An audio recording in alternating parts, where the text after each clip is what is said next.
They say history is written by the victors, but when it comes to an empty tomb, who, then, is the victor? Early that morning, when darkness still lingered over Jerusalem, a group of women made their way toward the tomb where Jesus had been laid to rest. They carried spices, sorrow, and the heavy weight of grief. To them, he was not just a teacher. He was the Son of God, and he was gone. Yet when they arrived, what they saw would change the course of the world forever. The stone had been rolled away, and the tomb was empty. No body, no trace. Only folded linen cloths lying where his body once had been. And in that silence of the resurrection morning, something thundered louder than any sound ever could. A single question pierced the dawn. Where is he? The event of the empty tomb is not a small detail. In the gospel story, it is the very heart of Christian faith. For if the body of Jesus was gone, it meant one of two things. Either he truly rose from the dead, or someone had taken his body. Two possibilities, one leading to faith, the other to doubt. And for over 2,000 years, humanity has wrestled with the mystery that began in that still, early morning. According to the Gospels, the first witnesses were Mary Magdalene, Joanna, and Mary the mother of James. They were terrified and bewildered. Then an angel appeared to them, saying, "Why do you seek the living among the dead? He is not here. He has risen." Those words have echoed through the ages, awakening faith, stirring hope, and provoking skepticism in equal measure. Soon after, Peter and John ran to the tomb. John arrived first and believed. Peter saw the linen wrappings and stood in stunned confusion. They could not understand what had happened. In that moment, everything they thought they knew about life and death was shattered. Either this was the greatest miracle of all time or the most elaborate deception ever staged. But if it was deception, who could have done it? The disciples. These were men who had fed in fear, who had denied even knowing Jesus just days before. Where would they find the courage or the power to deceive an empire like Rome? How could men too afraid to stand by their teacher suddenly risk everything to proclaim that he was alive? No, something far beyond human strength was at work here. The empty tomb is more than physical evidence. It is a symbol of divine reversal. Humanity is born, lives, and dies, but in Jesus, death became the doorway to life. The emptiness of the tomb is not absence, but the sign of fulfillment, the proof that God's promise was kept. From that morning onward, everything changed. Those who once hid in fear became bold beyond measure. They went across nations, facing persecution and death, to declare one unshakable truth. He is risen, not as a fable, not as a legend, but as a reality that burned within their souls. And yet, the true mystery of the empty tomb lies deeper still, not merely in the missing body, but in the meaning of that emptiness. It is the silence of God at the very moment when humanity thought he had abandoned them. That silence was not his absence. It was his invitation for a faith not built on sight, but on trust. If you had stood before that empty tomb on that morning, what would you have believed? Would you have fallen to your knees and or walked away in confusion? That is the first secret of the empty tomb. It is not only a story of what happened long ago, but a mirror of what happens within us. Every time we lose hope, every time we think all is over, God is already preparing a resurrection in our lives. And so, the morning of the resurrection is not a tale of the past. It is the ongoing story of the empty tomb within each heart, waiting to be filled with the light of faith. Have you ever wondered if Jesus truly rose from the dead? Why were so many willing to die defending that truth? After that resurrection morning, the news of the empty tomb spread like wildfire. Some believed, others doubted, and the authorities were terrified. A man who had been crucified, guarded by Roman soldiers, now gone without a trace. This was not just a religious matter. It was a crisis shaking the foundation of an empire. The Gospels tell us that after the women brought the news, the disciples gathered in a locked room, fearing for their lives. It was there, in the midst of fear, that Jesus appeared and said, "Peace be with you." He was not a ghost, not a vision. He stood before them real, tangible, inviting them to touch his wounds. Thomas, the doubter, could only whisper through tears, "My Lord and my God." If this were only a myth, how could these frightened, broken men transform into fearless witnesses, willing to be imprisoned, tortured, and executed to proclaim that they had seen him alive? A lie cannot turn cowards into martyrs, but faith in the truth can. From Jerusalem, the message of the risen Lord began to spread. Paul, the very man who once hunted down Christians, encountered Christ on the road to Damascus and became one of the most passionate apostles. He wrote, "If Christ has not been raised, then our preaching is in vain and your faith is in vain." These words were not abstract theology. They were a declaration rooted in a real event. The Jewish and Roman authorities were alarmed. They spread rumors that the disciples had stolen the body. Yet how could that be possible? The tomb was sealed, guarded by armed soldiers who would have faced death if they failed in their duty. Could a handful of fishermen, trembling in fear, have outsmarted Roman guards to stage a deception? And if they had, why would none of them, facing years of persecution and martyrdom, ever confess the truth? No one dies for what they know is a lie. Historians, philosophers, and scientists have tried to explain the mystery for centuries. But the deeper they search, the more they realize. The secret of the empty tomb is not about where the body went, but about how human hearts were transformed. Those who had once cowered in fear began to speak with unshakable conviction. They no longer cared for wealth, status, or power. The only thing they possessed was the truth they had seen with their own eyes. They preached not theories, but experiences, encounters that burned within them like living fire. From those experiences, the church was born, not from conquest or coercion, but from testimony and love. Thousands came to believe, not because of force, but because they saw something radiant in the faces of those who had met the risen Christ, a joy that could not be imitated, a light that could not be extinguished. If you were there in those days, would you have believed? Would you have run to the tomb to see for yourself, or walked away saying, "It can't be true"? Sometimes faith isn't about having every proof, it's about taking one brave step into the darkness to find the light waiting there. And if you're listening now and something inside your heart stirs, take a moment to show it. Leave a comment or click like. Not from me, but as a small sign that faith still lives in the world today. Even a simple act like that is your way of saying, "I believe that light is stronger than darkness." The empty tomb was only the beginning, the start of a journey in search of truth that surpasses logic, a path that leads from doubt to belief, from fear to courage. And maybe that's why, after more than 2,000 years, the tomb has never truly been empty. It is filled with testimonies, with transformed souls, and with hearts reborn in hope. Through them, every believer becomes a living witness, a testament that death does not have the final word, and that the love of God is stronger than any grave. You can bury the truth in a tomb, but you can never bury its light forever. After the news of the empty tomb began to spread, confusion and fear rippled through the ruling powers. The high priests, scribes, and Roman officials quickly realized that this was not merely a religious issue, it was a political threat. For if Jesus truly had risen from the dead, then every form of authority, religious or imperial, was suddenly called into question. The Gospel of Matthew tells us that when the guards reported what they had seen, the chief priests met in secret. They gave the soldiers money and instructed them to spread a story that Jesus' disciples had come by night and stolen his body while they were asleep. It was a desperate attempt to cover up what could not be hidden. But while the authorities schemed in fear, something astonishing was happening.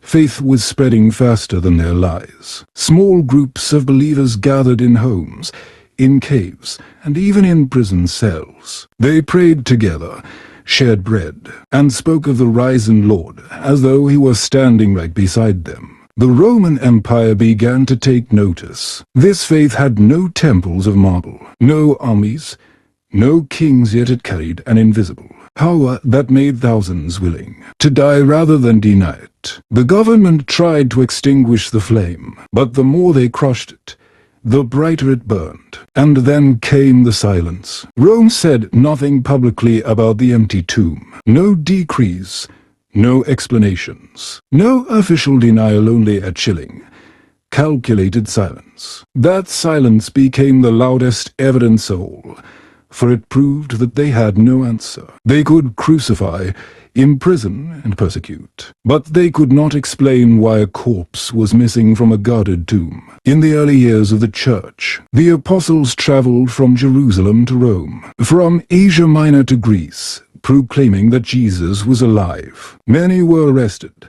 flogged, and executed, but none recanted. Their courage unsettled even their enemies. One Roman official wrote to the emperor, "They die as though they are walking into victory." Throughout history, there have been many attempts to distort or deny the truth of the empty tomb. Some claimed it was only symbolic.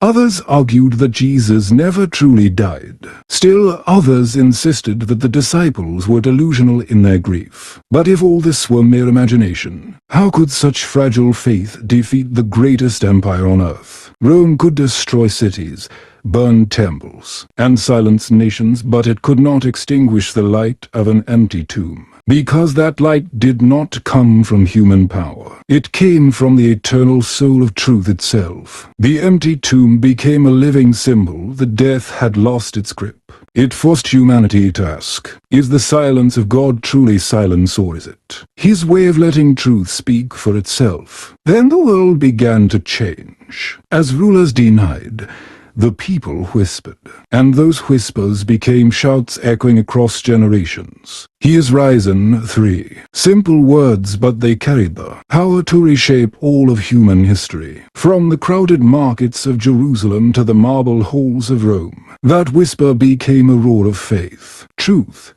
no matter how deeply buried, always finds its way back to the surface. And the reason the empty tomb remains undeniable is not because no one found the body, but because no one could stop the faith that followed. Those who feared the truth chose silence. Those who met the truth chose to speak, and their voices, soft yet unyielding, still echo today, reminding the world that truth needs no protection from power, for truth itself is power. The empty tomb did not just challenge the might of an empire. It shattered the limits of human understanding. It opened a new age, an age where the light of faith conquers the darkness of fear. There are things invisible to the eye, yet they make the heart tremble. That is when the human soul touches the mystery of God.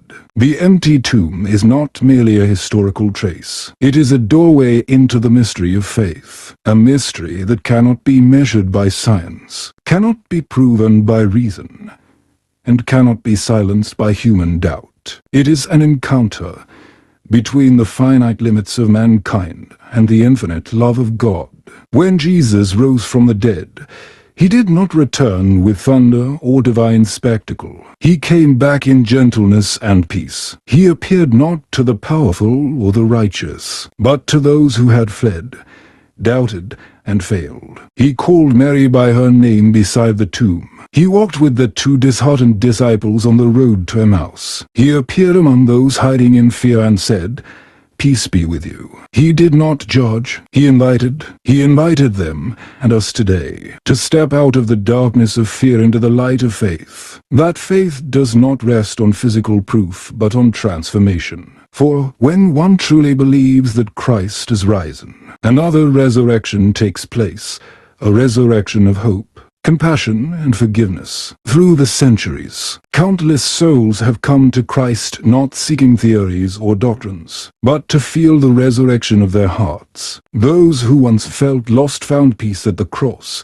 for if love can conquer death, then no pain is beyond healing. Yet the most wondrous thing is how God chose to reveal Himself. He did not coerce, boast, or force belief. He left behind an empty tomb, a question mark, a silence, an invitation. And within that freedom, faith became precious, because without doubt, faith would cease to be faith. The mystery of the resurrection was never meant to answer all questions. It was meant to ask one profound question. Do you believe that I am the resurrection and the life? That question was not only for those who lived 2,000 years ago. It is for you, living in a noisy world where wealth and fame drown out the voice of the soul. When we gaze upon the empty tomb, God does not ask us to understand. He asks us to open our hearts, for only when the heart opens can we see what the eyes of reason cannot. The mystery of divine love beyond logic. The deeper we reflect on the resurrection, the more we realize. There is nothing more irrational than believing a man who died is alive again, and yet nothing more glorious than believing that life can spring from death. It is the paradox of faith, the paradox that changed the world.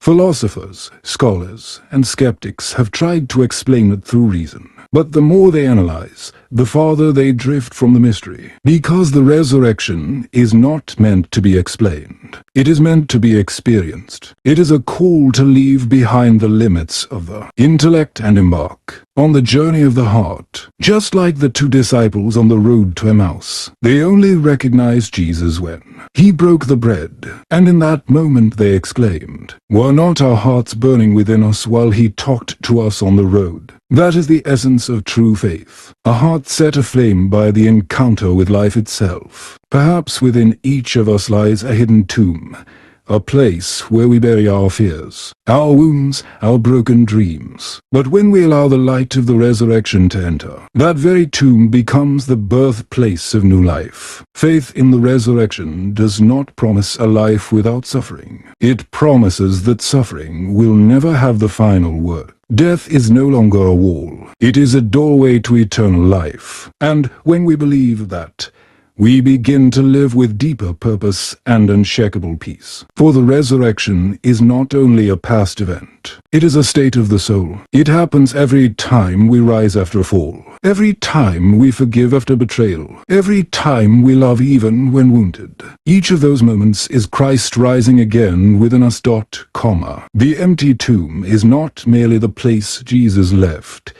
It is the sign he left for humanity, a silent declaration that light always triumphs over darkness, and life forever conquers death. The light did not remain in the tomb, for its mission was to shine upon the world. When Jesus rose from the dead, his victory was not for himself alone. He brought resurrection to all humanity. The resurrection was not merely a religious commemoration. It was the dawn of a new era, where mankind was no longer enslaved by the fear of sin and death. The disciples who once trembled and hid in fear were suddenly transformed. They stepped out from their locked room, stood before the crowds, and boldly proclaimed, "The Lord is truly risen." It wasn't courage born of pride.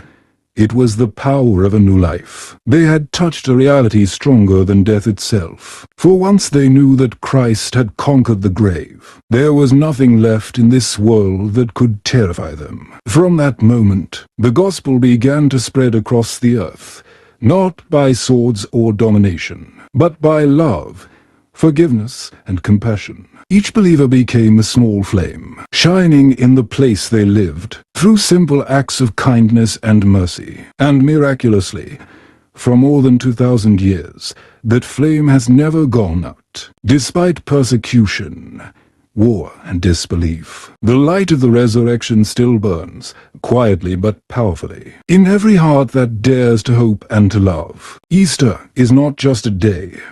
It is a way of living. Every Christian is called to carry that light into the world. When you forgive instead of hate, you make Christ's love live again. When you reach out to the weak, you continue his work. When you keep faith through darkness, you proclaim that life is stronger than death. We may not preach like the apostles, but we can live like them, with faith and courage. Each of us can be a witness of the resurrection, not through eloquent words, but through a heart that truly loves. The empty tomb reminds us that it was never the end, but a beginning. From that silence, new life emerged, quietly, yet powerfully. Like a seed buried in the earth, brought to be dead, but breaking open to bring forth new life. The resurrection turns what seems lost into hope. In today's world, where people feel lonely and lost amid the noise, the message of the empty tomb still echoes, "Do not be afraid, for I have overcome the world." These words are not only for those who believe, but for everyone who seeks light in the darkness. For the resurrection is a promise. That light will never die. If you are going through a winter of the soul, remember that resurrection is coming. Jesus still calls your name, just as he called Mary's. He still walks beside you on the road to Emmaus. That is your life. He is not far away. He is within every breath, every sunrise, and every act of quiet love you give to others. The true power of the resurrection is not in miracles, but in the transformation of the heart. When love awakens in the human heart, life itself changes. We no longer live only for ourselves. We become bearers of light. Jesus left the tomb to dwell among humanity, and now he calls each of us to leave our own tombs, the tombs of fear, bitterness, and hopelessness, to rise again, to love again, to forgive again, because in the end, the resurrection is not only Christ's victory, but also a reminder that within every soul lies the power to rise again. Every time you choose light over darkness, hope over despair, love over indifference, you walk with Christ out of the empty tomb. And if this story has stirred even a small spark of peace or faith within you, if it has reminded you that the light still shines, then perhaps you can leave a gentle light below, not as a gesture of habit, but as a quiet declaration that says, "The light still lives within me," because that light is the resurrection within your heart.